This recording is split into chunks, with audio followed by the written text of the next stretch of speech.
अस्सलाम वालेकुम सफ़ी न्यूज़ में खुश आमदीद। नाज़रीन, आज की इस वीडियो में हम आपके साथ सऊदी अरब से 4 अहम खबरें शेयर करेंगे, तो वीडियो को आखिर तक ज़रूर देखें और हो सके तो अपने और गैर मुल्की भाइयों के साथ वीडियो भी ज़रूर शेयर करें। वीडियो को शेयर करना ना बोले और डायरेक्ट आप लोगों के साथ ये खबरें कवर कर देता हूँ। सबसे पहला खबर वज़ारत सेहत की जानिब से है। सऊदी वज़ारत सेहत ने अपडेट किया है और कहा है कि अब तक 2 करोड़ खुराकें कोरोना वैक्सीन के लोगों को दे जा चुकी है।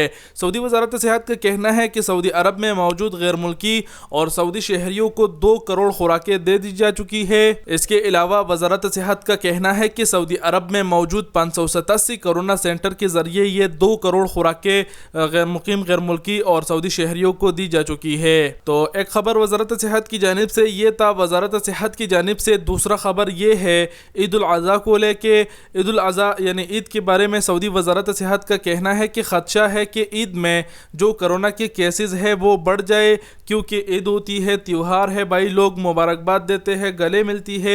इस चीज़ से परहेज़ करने के लिए वज़ारत सेहत ने तमाम अफराद से अपील की है और कहा है कि ईद पर ख़ास जो एहतियाती तदाबीर है वो ज़रूर अपनाएं, ऐसा ना हो कि जो कोरोना है वो फिर से बढ़ जाए। वज़ारत सेहत ने कहा है कि लापरवाही ना बरते और एहतियाती तदाबीर की पाबंदी करके वायरस से मुतासरीन की तादाद कम से कम रुकने की हर मुमकिन कोशिश करे। तो ये वज़ारत सेहत की जानिब से दूसरा खबर था। बढ़ते हैं तीसरी खबर की जानिब। तीसरी खबर भी ईद उल अज़हा के हवाले से है। सऊदी हुकूमत ने ऐलान किया है कि ईद पर जो सरकारी इदारे हैं, सरकारी कंपनियां हैं, उसमें जितने मुलाजमीन काम करते हैं उनकी जो छुट्टियां हैं वो 11 दिन की होगी, और जो प्राइवेट इदारों में काम करते हैं, प्राइवेट कंपनियों में, उनकी छुट्टियां 4 दिन की होगी। सऊदी हुकूमत ने यहाँ पर एक लिस्ट भी जारी किया है और कहा है कि सरकारी मुलाजमीन की जो छुट्टियां हैं 11 दिन की, वो 4 जुलाई से शुरू होगी और 25 जुलाई तक रहेगी। यानी आज 4 तारीख है, सरकारी इदारों में काम करने वाले आज का ड्यूटी मुकम्मल करके उनकी छुट्टियां शुरू हो जाएगी और फिर 26 तारीख को वो रिटर्न अपने काम पर आएंगे।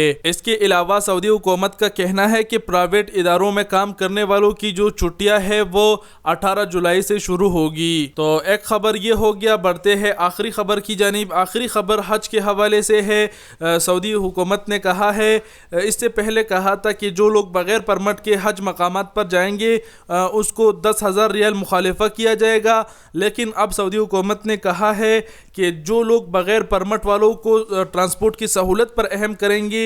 ये अपडेट ख़ास कर सऊदियों के लिए है, क्योंकि कुछ सऊदी अपनी गाड़ियों में बगैर परमिट वालों को जो है ना हज मकामात तक पहुंचाते हैं। तो सऊदी हुकूमत ने कहा है कि ऐसे अफराद जो अपने गाड़ी में बगैर परमिट वालों को हज मकामात तक पहुंचाएंगे तो उस पर 50,000 रियाल जुर्माना होगा और 6 माह की कैद होगी। तो ये जो ट्रांसपोर्ट की सहूलत है ये हमारा गैर मुल्की इतना ख़ास पर अहम नहीं कर सकता, लेकिन फिर भी अगर कोई गैर मुल्की ये काम करता है तो कोशिश ज़रूर किया करे कि जिस हाजी को आप लेके जा रहे हैं उसका जो परमिट है वो ज़रूर चेक करे। जिसका परमिट ना हो उसको ट्रांसपोर्ट का सहूलत पर अहम नहीं करे, नहीं तो 50,000 रियाल जुर्माना है और 6 माह की कैद है। तो ये थे सऊदी अरब से 4 अहम खबरें जो हमने आपके साथ शेयर कर दिए। उम्मीद करते हैं आप लोग समझ गए होंगे और बातें करने की ज़रूरत नहीं। वीडियो देखने का बहुत बहुत शुक्रिया। अपना बहुत सारा ख्याल रखिएगा। अल्लाह हाफिज़।